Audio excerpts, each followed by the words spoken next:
Non veg కర్రీసే కాదండి, vegetarian curries కూడా చాలా టేస్టీగా ఉంటాయి. ఇది ఎలా చేస్తామో చూద్దాం.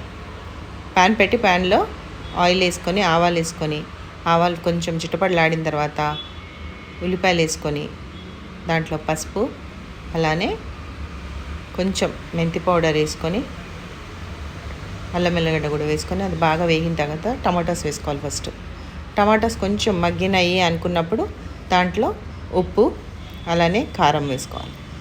కారం పచ్చివాసన పోయిన తర్వాత 1 నిమిషం పాటు వేయించుకొని దాంట్లోనే చిన్నగా తరిగిన దోసకాయ ముక్కలు వేసుకోవాలి. అంతేనండి. దోసకాయలు మొత్తం ఉడకకూడదు, కొంచెం గట్టిగా ఉండాలి. అసలు నాన్ వెజ్ కర్రీస్ కంటే కూడా ఈ దోసకాయ కూర అంత టేస్టీగా ఉంటుంది.